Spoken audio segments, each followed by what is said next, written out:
All right.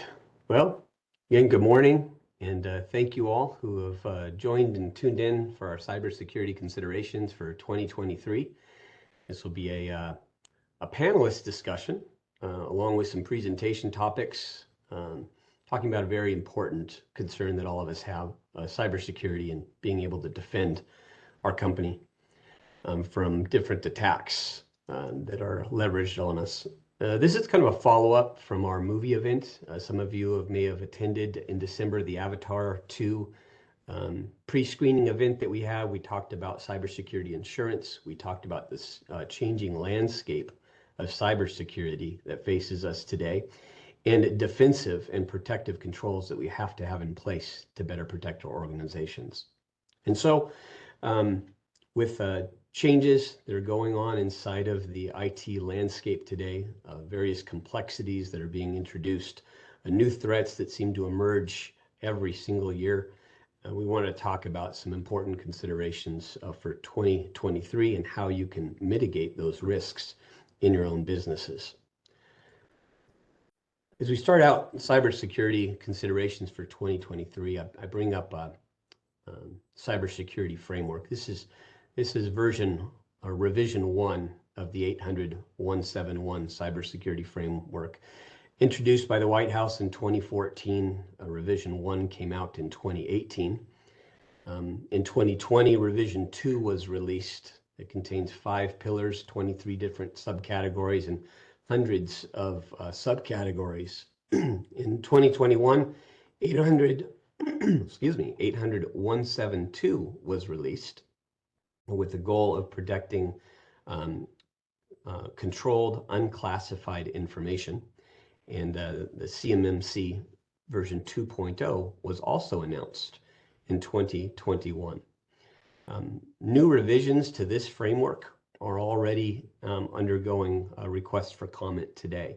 And later in 2023 or potentially 2024, there will be a new version of the 800.171 and 172 cybersecurity framework. So the importance here is really, it's important to select a cybersecurity framework. These frameworks help us to identify critical resources, valuable data inside of our organizations, determine how we best protect that data, how we detect potential breaches inside of our organizations, how we respond to those breaches, and how we recover from disasters or cybersecurity incidents. So today we're going to focus a little bit on defensive and protective technologies. You're going to hear about this from the cybersecurity insurance standpoint. You're going to hear about how you can implement some of these protective technologies in your business to better protect your organizations, and how important it is that we address these things because of the persistent threats that face everybody today. So just a little interview or overview, I should say, of today's panelists. We have myself. My name is Alan McDonald. I'm the CEO of AllConnected. And we have Richard Pressler, who is AllConnected's CTO, joining us as a panelist as well. We have Josh Barker. He's a senior account executive and advisor for TechRug. Josh will give us a little bit more of an introduction about himself in just a few minutes. And we have John McNally, a technology consultant with Ingram Micro, representing different technologies and security tool sets that are available from Cisco systems. So we'll talk about a number of questions that we prepared to hopefully discuss how we can best defend ourselves today and prepare for the new regulations that we're seeing with cybersecurity insurance carriers today. So let's give our attention to Josh from TechRug. And Josh, may we get your update from the cybersecurity insurance carrier standpoint? What do you see going on in 2023? Yes. Thanks, Alan, for having me on today. So as Alan had alluded, I'm with the Technology Risk Underwriting Group, short for TechRug, or I guess long for TechRug. What we do is we specialize in insurance for managed service providers as well as their clients with their cyber liability needs. We feel that the two worlds kind of go hand in hand. And so, with what you're saying, what are we seeing out there? there's new strands every day of malware, ransomware, different attacks, what's real, what's not. And what I'm finding is that it's tougher for folks to find coverage. The barriers to entry have become a lot more, I think, because it is a newer product. If you think about homeowners insurance, auto insurance, things of that nature, been around for hundreds of years. They're pretty standardized. Carriers know what to look for. If you live in the Southeast, there's threats of hurricanes, right? If you live in the West, there's chance of fire and earthquakes. We've known that for forever. The cyber landscape is very different in that it's in its infancy. Yeah, we've been using the internet and things like that for years, but we don't see bank robberies on TV anymore. We see breaches, we see hacks, we see things of that nature, and so that's just become more prevalent. Well, as these carriers are getting more analytics and data, they're now using these as metrics to determine essentially a credit score for your insurance. Are you a 200 credit score? We don't want to give you any coverage. Are you an 800 credit score and you're doing the right stuff? And so that's kind of what they're looking at. They now understand we need to know more than just, your company name, revenues, and have you ever had a claim? So they start looking into your security posture, practices, procedures. Do you have a standard set of guidelines? Are you going off some sort of industry framework? We've got the numbers up here from the IC3 report. That is directly from the FBI. So if you are ever a victim of some sort of cyber attack, one of your due diligence is to notify the appropriate law enforcement agencies. But you're not going to be able to call up the local police. They're not going to really be much help when it comes to these things. So you at least need to notify the FBI, and you can see they track all these things. And if you look at the top one there, top right corner, I don't think that's a surprise to anybody. That's where the bulk of the people live. California, Florida, Texas, New York. They're probably our heaviest populated states in the U.S. So the numbers say that that's where we're going to see the most activity. And it's the phishing scams. It's a lot of people sending these emails. It's not the Nigerian prince scams anymore.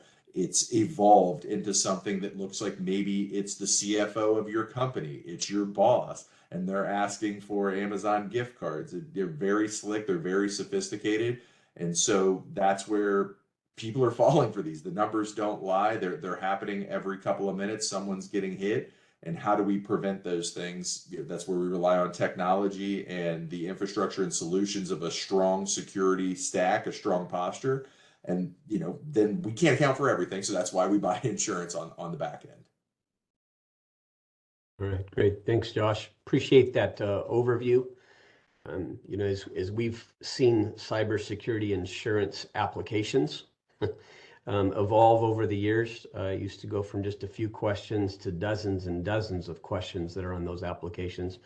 And a number of times what we're seeing is they're asking specifically for what type of defensive controls are organizations putting in place, even naming them by brand and by technology to make sure that those controls are in place. So with that, let's introduce John McNally. John McNally is with Cisco and Cisco Systems, representing them today. And maybe you can talk a little bit, John, about an introduction about what Cisco's doing to help secure today's hybrid workers. Yeah, absolutely. Thanks, Alan. And Josh and I have been doing a little work together recently, and it's interesting because his overview dovetails perfectly into that cohesive strategy, right? What Cisco's posture looks like is we've taken what used to be kind of a best of breed approach and taken it and tried to put all that together where the best of breed products are under one portfolio. And then that's all now, informed by Cisco Talos, which is actually outside of the National Security Agency within the United States. Cisco Talos has the most threat detection, how do you say it? Well, the most team members, the biggest threat detection strategy.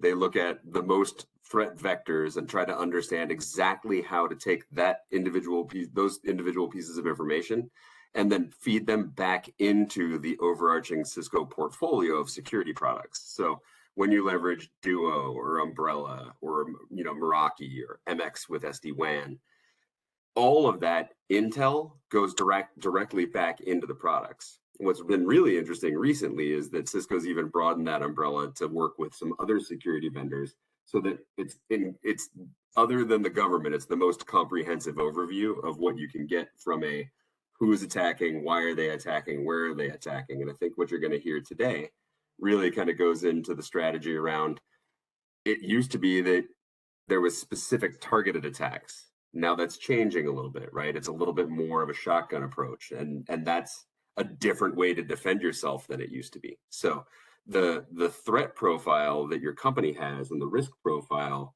that you need insurance for, you really have to then evaluate, all right, what type of products do I need? How much coverage do I need from a proactive perspective before I even look at the insurance component to that? So if your risk level is low, then maybe you don't need to invest as much money on the security side. But if your risk level is moderate to high, or you're dealing in customer data, then that's something that you want to have the most comprehensive portfolio of solutions integrated together with one another that are also continuously being upgraded. And then that's how you can get the best amount of coverage. And when that dovetails in with what Josh was talking about, it also eliminates as much risk as you possibly can, so that your car insurance goes down, or your cyber insurance goes down, or your house insurance goes down. So no, I think that the insurance plus the platform together really need to be something that you consult with, AllConnected for sure can be able to have this conversation with you. And it's something that you need to evaluate independently as an organization to find out where you need to be from a cost to security perspective. Okay, thanks, John. Well, with those introductions to both Josh and John, let's go ahead and get into a panelist discussion. We'll talk about two topics today. One is cybersecurity risks that exist now. And the second topic is some defensive technologies that we can really put into place to help protect our organization. So first topic, just wanted to open it up to us as a panel. Josh, John, Rich, myself. There's been a lot of talk in the media about cybersecurity incidents. How real are they? And why would somebody want to exploit my business or your business or those that are attending today? We can talk about that first. So I'd say, from my perspective, they're very real. We're dealing with claims as an organization, probably more than we ever have. They're not all super severe, but they're happening all of the time. Some of the things, it's, hey, we did have the right checks and balances in place. We don't have to play the game, so we can just restore from the backups. We had the right stuff in place. But there's other times where that's just not the case, and we have, a 5-alarm fire type situation. So they're happening all the time.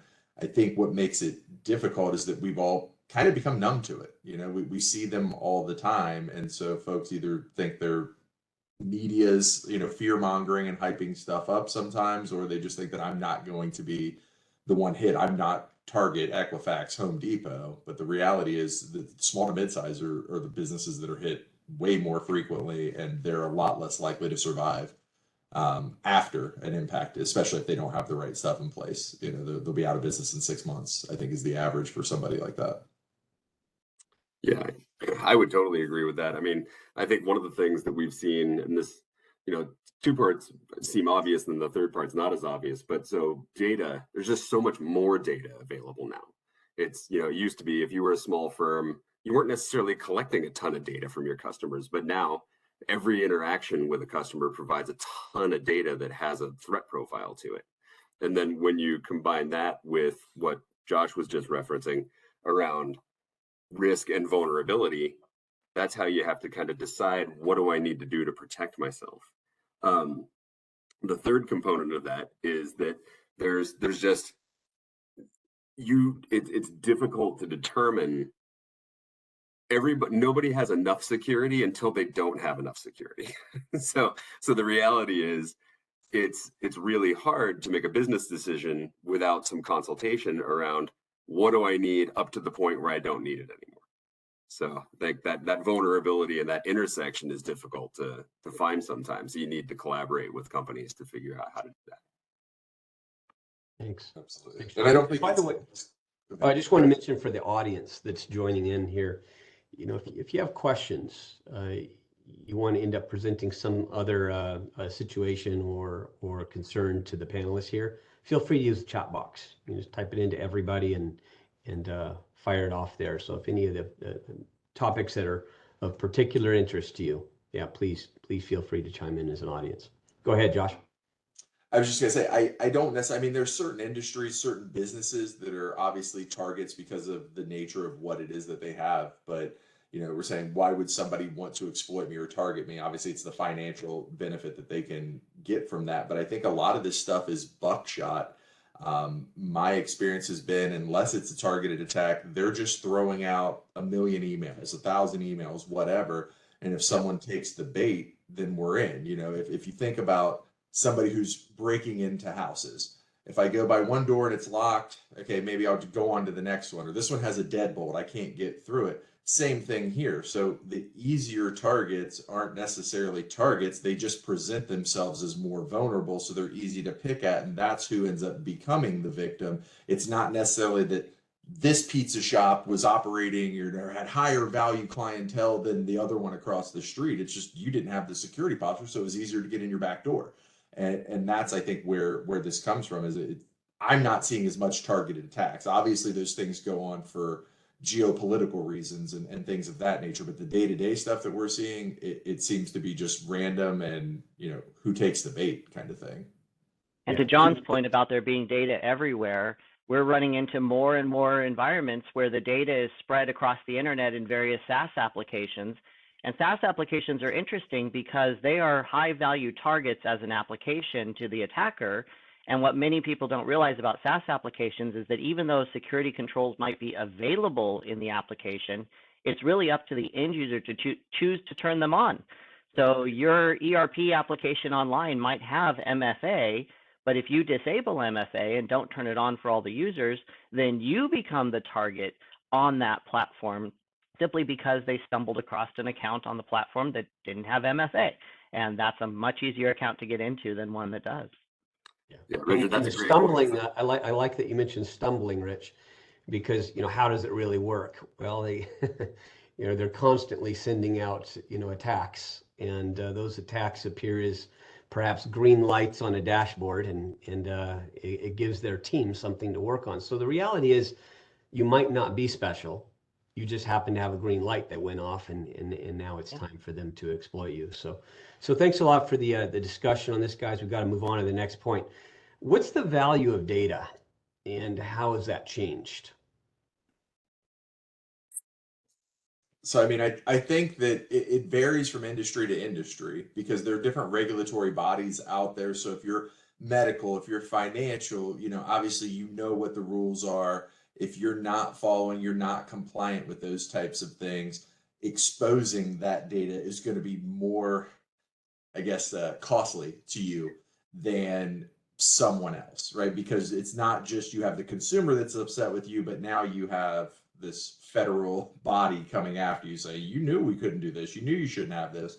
So that aspect of it can be very costly. But like we just said, everyone's got all these endpoints, everyone's got all these different systems, and sometimes you've got to look at what is my downtime worth. If I can't operate, if I can't access these things, how much money am I losing? How much money is my client losing? So which client was impacted by this? Was it my largest client? Is it a Fortune 500 type client? That loss goes higher because they're losing more dollars from inactivity. So there's no real way to put it unless we get into this data was lost and then they'll do evaluation on it. But the reality is it's the time of business, the PR, the blacklisting of they, don't secure data. Those all come into play. So it's exponential, and it's going to continue to go that way because we're not going back to pen and paper. Yeah, and I mean it's Josh's exact point. I mean, so the European Union with GDPR has been doing this for over a decade, and then I'm specifically out here in California. And the California Consumer Protection Act that's gone into, I guess it was in effect about 2 or 3 years ago now. But there's, we are getting much more stringent about how data is collected, how it's managed, how it's protected, and that's something that every corporation is going to have to be looking at long term. I think the statistics are something like 19% of data in 2019 was under consumer protection, and now it's something like 65%. So legislatively, companies need to be aware of what's going on in their current states or even federal governments, just to make sure that they're not missing something that can make them not just, not just exposed to financial losses, but I mean, there's even criminal penalties for some of this stuff now. It's an evolving world where government regulation is definitely becoming more of an issue. Yeah, I'm seeing how it's strengthening too the demands for ransom. I had one that was shared with a peer of mine from another organization, and they shared basically that we have your data, it's been encrypted. If we don't get this sum of money within 72 hours, here's what's going to happen. Number one, it's going to double, and number two, we're going to start releasing data. So the value of the data becomes an important determination to cause organizations to act quickly. So good. Thanks, guys. Not to mention the cost of just operational downtime. Operational downtime is a huge cost. If your operations are down while you're trying to deal with a ransom attack and you're trying to recover from it, that can be quite costly to some businesses. I guess we can see that with the city of Oakland, right? Yeah. Now declaring a state of emergency, I think, as they're dealing with the downtime. Yeah. And LAUSD as well. Okay, so shifting our focus to defense. What is it that we can do to defend our firms? What is it that cybersecurity insurance firms are looking for in order to, to approve policy today, I guess, Josh? From an insurance perspective, we've started asking, to have a baseline, right? Multi-factor. Those things that we want. We want segregated, backups, encrypted off-site, so that if, even if it isn't a cyber attack, if you just have a fire in your office, that server burns up, you're not completely out. We can restore, we can rebuild, we can come back. So having those redundancies in place.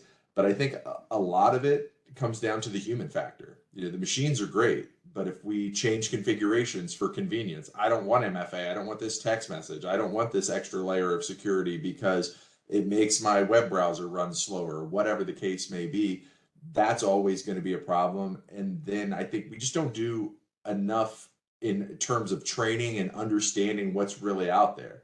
What is it? The pound of prevention, kind of thing. So you want something similar to that. We want to be proactive, be better, I guess, adversaries to these attackers. We want to be able to know what's coming at us, what to look for, and then we're less likely to click on those links. We're less likely to open up those pop-ups, or maybe I just, holler down the hall, "Hey, Alan, was that email really from you?"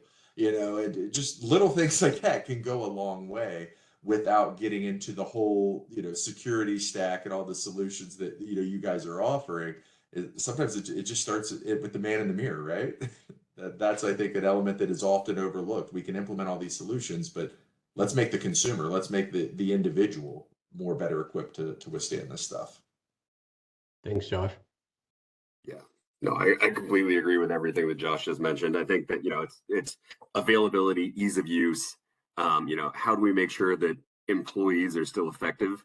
But at the same time, then now we got to make sure that that data is also secure and private. So we've got to, that really does have that human factor and the social engineering component that is really around training your staff. So couldn't agree more.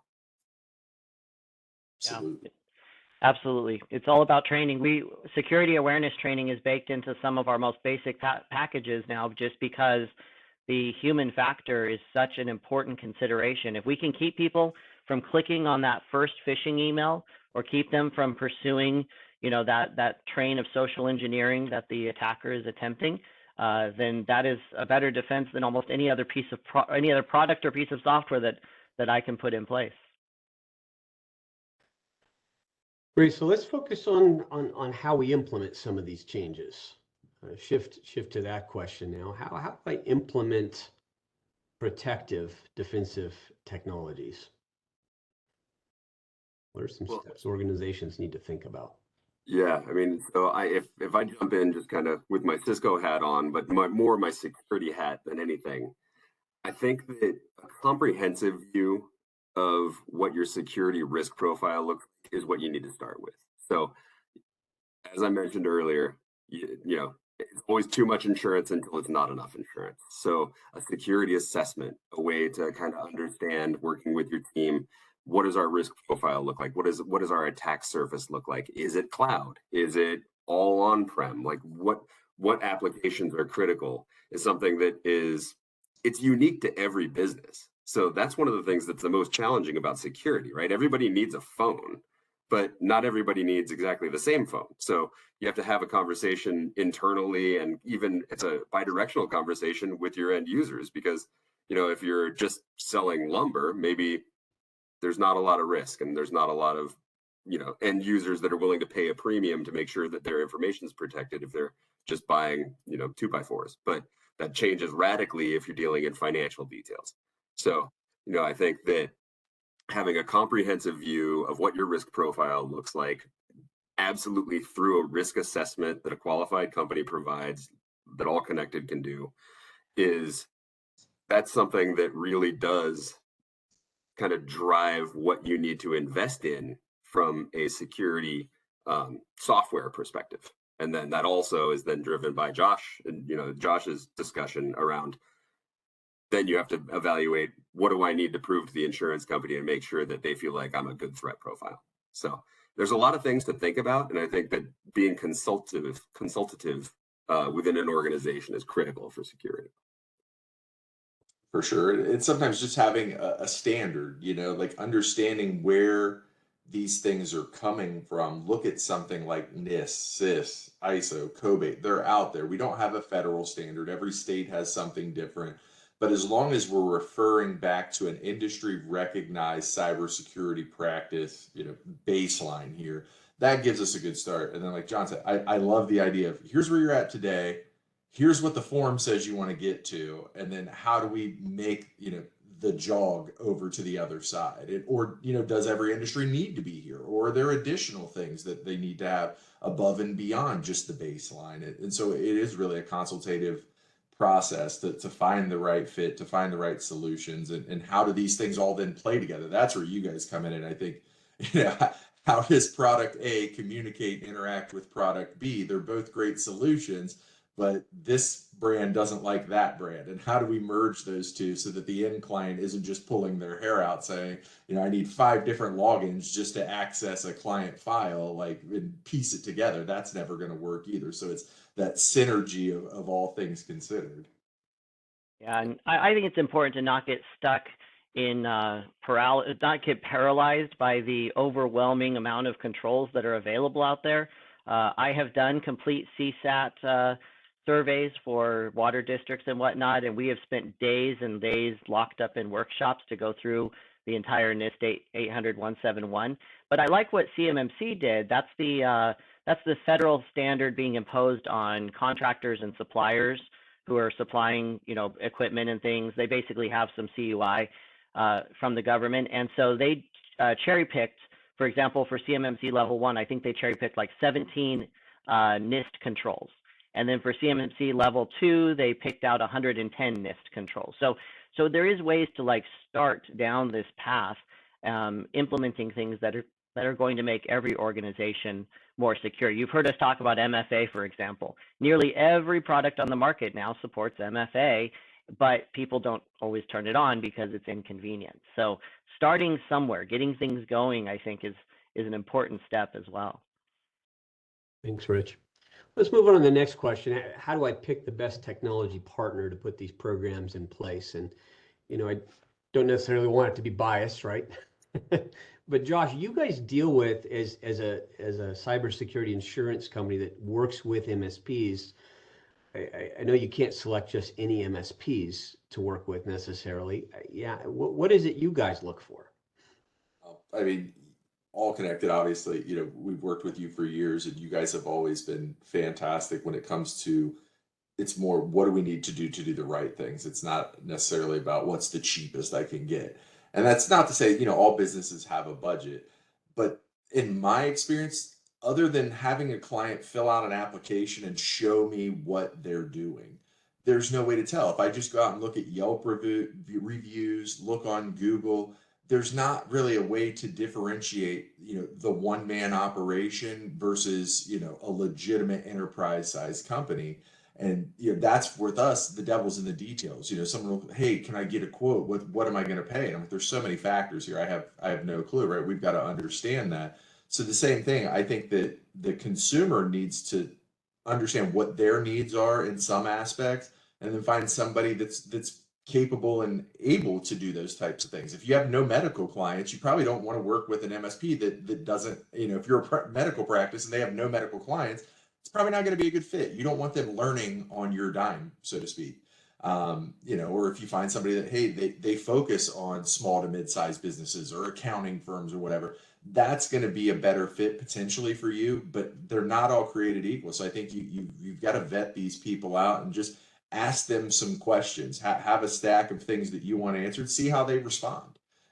Because as much as they're calling on the business owner and trying to drum up their business, I think the consumer then has their diligence to vet these things out and make sure that they don't get in the wrong type of relationship, or everyone understands what their roles and responsibilities are, so that there's no questions if things hit the fan. Well, this was what we agreed to work on. Well, what about this side of the solution? Well, we don't do that. Okay, this would have been good to know 6 months ago. And that, I think, is very difficult to navigate. I wish there was, some sort of Angie's List or, a thing specific for this. But the way that the algorithms are generated, everybody can go in there and bury any bad review they get. So I think it's tough to rely just on those peers. Word of mouth is always a powerful tool. But again, if you're a law firm and your buddy's a medical practice, their MSP might be talking apples to oranges. In general sense, yeah, we can host your emails for you, but when it comes to the compliance side of things, it's not necessarily always a good fit. So I wish I had a better answer, or yeah, go to this website. It's got a great list of rankings, but in my experience, that doesn't exist. Thanks, Josh.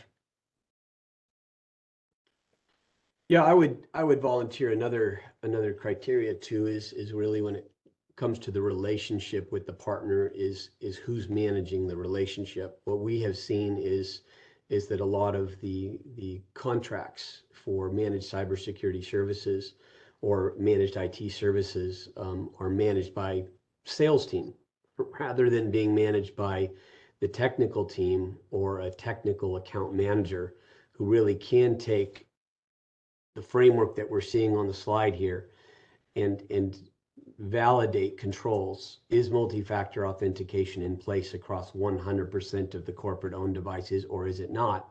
And making decisions based on that and meeting regularly, and what the quarterly agenda looks like. What is on the agenda when we meet together and review the health of the account. Those are really important discussions to us. I know they drive a lot of internal conversations for every one of our clients every single quarter inside of our organization. But yeah, I appreciate your input on that too, Josh.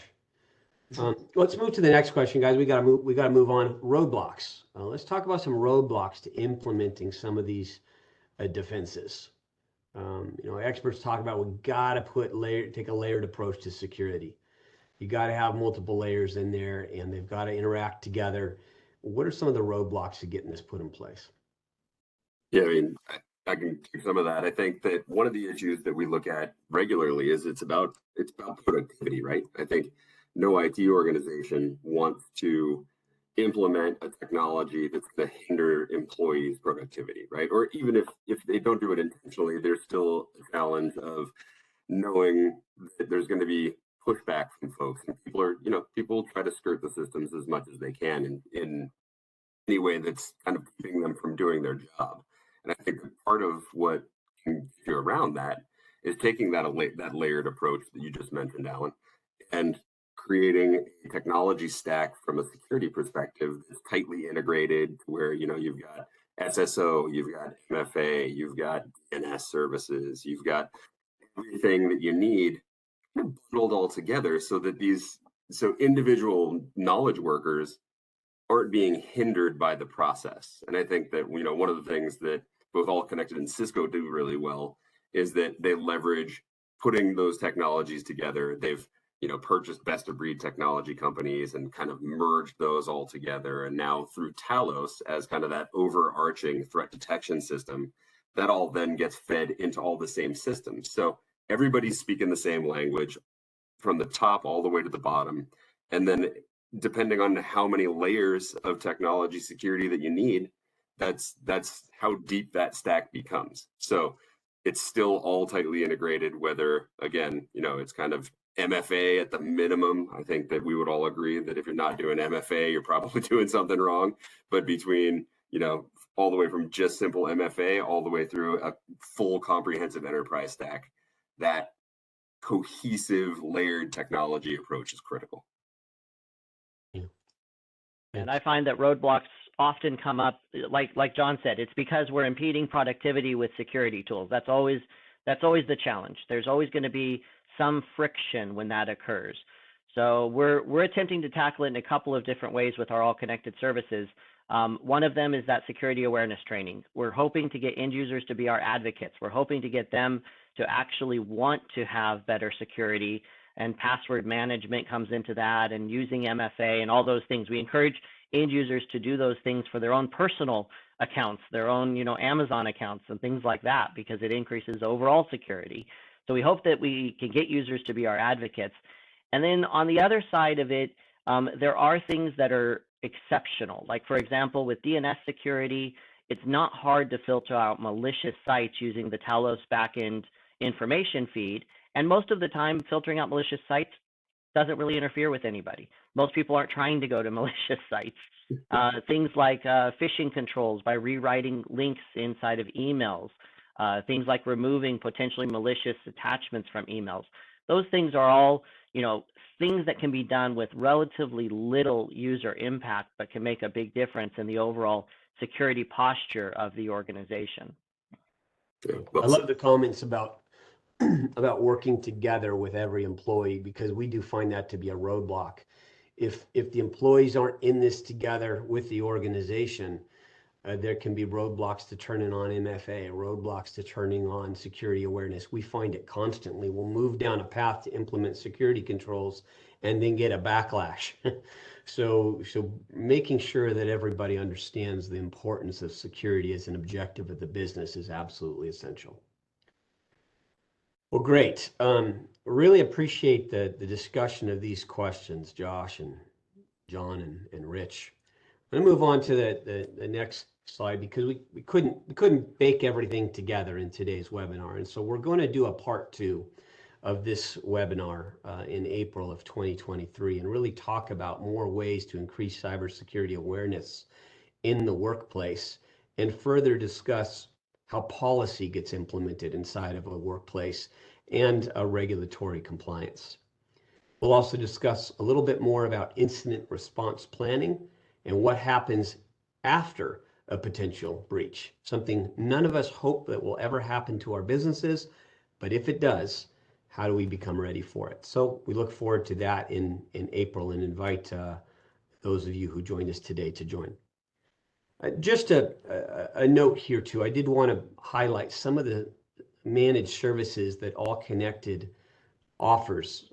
You see Smart Connect, Support Connect, Web Connect, various services of ours that include managed IT services, co-managed IT services, secure web hosting, disaster recovery, and then an edge service to protect smaller organizations. We work on embedding different security controls from the NIST 800-171 cybersecurity framework into our managed services as ways to help you comply further with various frameworks. So we invite you to have any discussions around those services if they're valuable to you or your businesses. I want to go in and just do a wrap up on our event today. Takeaways. We talked about a few things today, 4 steps to building a cybersecurity strategy. We talked about how important it is to understand the cybersecurity threat landscape today. We talked about some of the things that we're seeing today. We talked about how important it is to assess cybersecurity maturity, to leverage a framework, to get an assessment done on the maturity of your organization. We talked a little bit about improving defenses and how important that is. I would say once you decide which defenses need to be improved, make sure you present those options to upper management so that they have that in writing and they know that you as a team are really trying to advocate to secure the organization. And then number 4, document that cybersecurity program. We'll talk again, like I mentioned, more about documenting the cybersecurity program through policy in the part 2 portion of this webinar that we have in April. So let's get some just concluding thoughts. Maybe Josh, maybe you could, or John, you could start out. What are some of the biggest ramifications if an organization doesn't prioritize cybersecurity? Absolutely. Well, and you, Alan, you really hit the nail on the head just talking about kind of the next session even, because that business continuity and disaster recovery is 100% a component of security as an overall posture, right? I worked years ago with not even, actually, gosh, it wasn't even that long ago, with a firm that was providing services, MSP style services for a bunch of doctor's office organizations. And at one point, one of them said, you know what? We don't want to have to pay for that anymore. It's a monthly recurring cost. We're not interested. So that was canceled. Fast forward to a ransomware attack. 6 months later, they came back and said, where's our data? And there was no idea. So they were, there was litigation involved. There's exposure across the board. So when you look at risk profile, when you look at ways that you want to be able to ensure that if an attack does occur, how do I recover quickly? That might even be the next most important question, right? It's not necessarily how bad was the data breach, it's how do I get business as usual going again? And we talked a little bit about that. So I think business continuity, disaster recovery, just BCDR as a topic is something that really needs to be front of mind as well. Great. Josh. Absolutely. No, I mean, I think that's the best time to buy an umbrella is before it rains. Know where you're at, try these processes, make sure the backups are actually there, have all those things. And companies like Cisco, companies like AllConnected, they're always using the latest, the greatest, and they've got these great solutions. But at the end of the day, every program has a 1.2, a 1.3, and that's because there's vulnerabilities. So nothing is bulletproof. And that's kind of where I come in, right? When it all hits the fan, we tried everything, it didn't work. Insurance, right? Do I have insurance to help me recoup and continue to run, to help me manage this thing, to put me in contact with forensic specialists, data recovery specialists, somebody to broker the transaction in crypto or whatever the case may be? That's where insurance comes into play. We don't want it to be the only solution, but these things all work together. And so make sure that you've got enough insurance. If anybody you talk to tells you, I know how much you need, it's this, they're lying to you, right? That's me saying, how much life insurance you need? Well, when are you going to die? I'll let you know.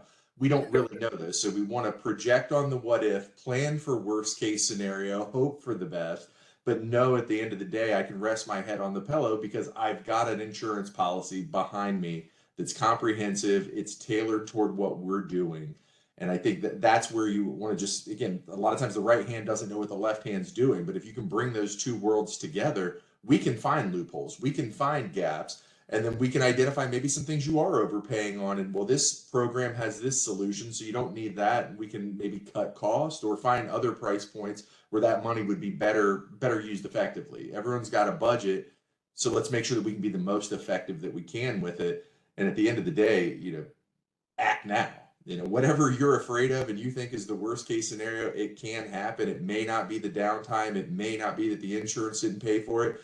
But in the digital cancel culture world we live in, you may take the black eye that you don't recover from. No one's renewing contracts. Clients are running from the hills and you're still in the same spot in a couple of years, out of business because you can't generate revenues. So get these things going now so that if that does happen, it's minimal and you keep rolling forward. Don't let one hiccup because you were hesitant or paralysis by analysis held off, and 6, 12, 14, 18 months later we still haven't moved, we're in the same spot. That's the quickest surefire way to have trouble. So I guess my takeaway would be evaluate immediately and work on a strategy to implement over time. Okay. Thanks, Josh, appreciate it. So Rich, maybe for you, if some of the attendees here are thinking about it, we do need to do more. We haven't done enough. Maybe we haven't done anything that we set out to do last year. What are the best first steps to get started? Well, every organization has some uniqueness to it, the way it operates, the way people work. Sometimes that's the reason nothing may have gotten done last year, right? But you start by looking at things from a consultative approach, determining what the risk is, as we talked about earlier, what is the real risk to the organization, and then build, a roadmap. Basically, work with companies like us, with AllConnected, where we can help you to build a roadmap, because really it comes in a series of stepping stones. You don't necessarily implement hundreds of controls in a rapid manner. Some of those controls can be very difficult to implement, and therefore you need to have the steps. But look at the low-hanging stuff first. I mean, MFA, we've brought it up, 20 times on this one call. That to me just seems to be such an easy way to protect accounts and to prove identity with that, and it addresses many controls if it's implemented properly. So getting started with that, getting started with security awareness training, that's another big one, because then the users start to become aware, so that when you use a term like phishing, spear phishing, social engineering attack, people start to understand what it is you're talking about and the seriousness of what they're handling. Because honestly, many of the compromises that customers tell me about, it was a receptionist even, or it was a person who was a associate, and they basically saw an email that looked urgent from somebody important, the CFO or the CEO, and it starts them down this path that ends oddly with them going and buying Apple gift cards and scratching off the back and taking photos of them or something. And you think that's a ridiculous outcome, but that's the real world. That's what's actually happening out there, is people are being tricked into all of these different things. So making your employees more aware of what's going on out there and the risk that they themselves can introduce to the company is a big deal. Great. Thanks, Rich. And thank you, panelists, Josh, John, Rich. Really appreciate all of your discussion points today. And for all of our attendees who joined us, thanks for tuning in today to our cybersecurity considerations for 2023. We look forward to feedback from you after the event today. We sent out a survey. We'll definitely be soliciting more topics that are of interest to you as we put together the final talking points for our part 2 of this event, focusing on policy compliance and really helping to focus in on how to help you secure your organizations. So again, thank you everybody for tuning in, and see you next time. Take care all. See ya.